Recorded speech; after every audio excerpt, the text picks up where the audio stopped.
I'm going to talk about decreasing the resale value of your G-nibs by increasing flexibility and adding an ink cage. The process is really quite simple. It involves grinding the areas on the nib indicated by the blush, thinning the wings on the top, and removing the chrome plating on the bottom so that a spring can be soldered on for the ink cage. Then adding the ink cage. I've always thinned the wings using a file, but you could probably also use other methods. The wings are thinned where they're already pretty narrow, since that's where the flexing takes place. I have the nib in a holder since I find that makes it easier to hold. You probably shouldn't do this in an expensive holder, or one that you value particularly. But I haven't scratched mine yet, so I don't think it's that big of a concern. I take a few strokes from one wing and then alternate to the other. But really, if it doesn't matter how much you wear each wing as long as it feels right after you grind it. And after grinding it some, then I test to see how flexible it is before continuing.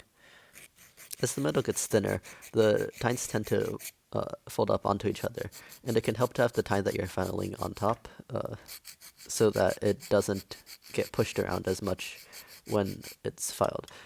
With this method, the tines usually end up getting deformed down and towards the inside.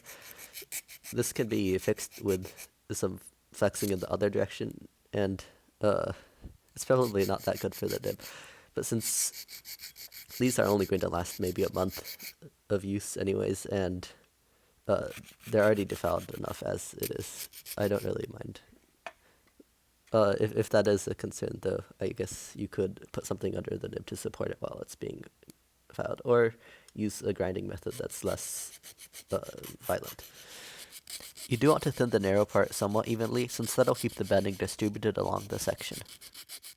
But the nib's probably going to get sprung from trying to make 5mm soles, regardless of what the metal geometry is, so again, I don't think it matters too much. Anyways, the process of grinding and testing the nib for flexibility repeats until you're satisfied with how flexible it is, or you break the nib and you have to contemplate what you're doing with your time. To add the ink cage, the chrome plating has to be removed from the underside of the nibs, where the ink cage is soldered on.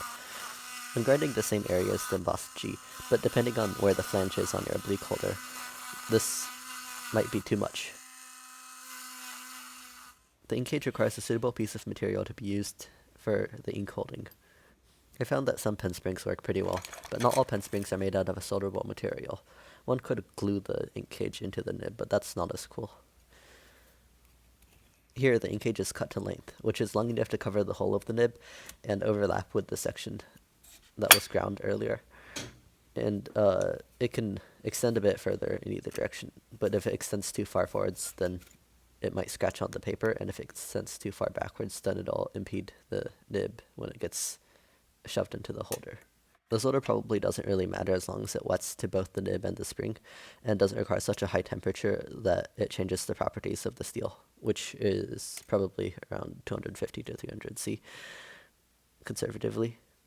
I'm using unleaded here, and applying an excessive globule to the ground portion on the underside of the nib.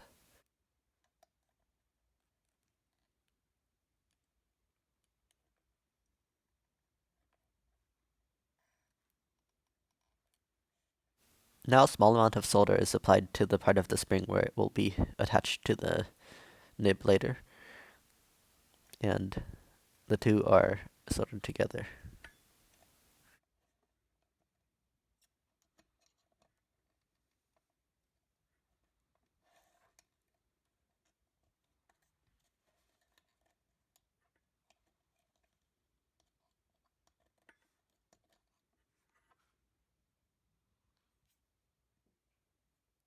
That process is repeated at an unrealistic speed.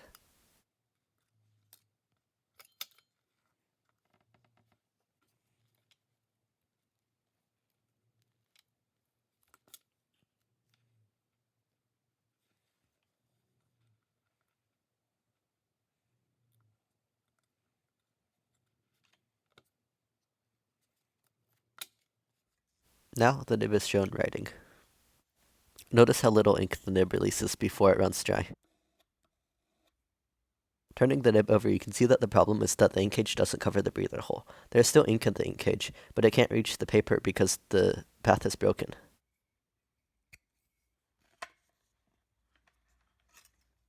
Luckily, this can be fixed by desoldering the ink cage and moving it forwards.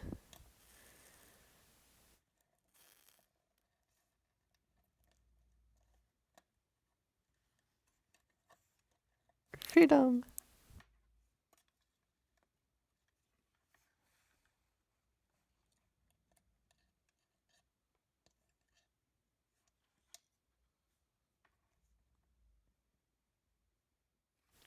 The nib should work much better now. Make sure the nib is clean. To clean the nib, I like to wipe the ink off with a paper towel, and that usually takes care of any oils on the metal. That was just warming up.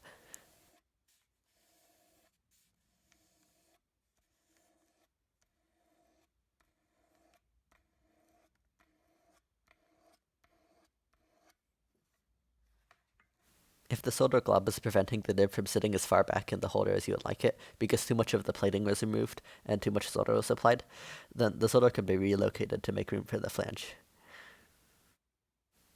Here, I'm persuading it to move toward the front of the nib. The result isn't that pretty, but it does secure the ink cage and the nib together. Ink cages can be attached as shown to all G-nibs, and some others, but I think they're particularly helpful for nibs that have had flexibility added, since those can tend to hard start in my experience without them.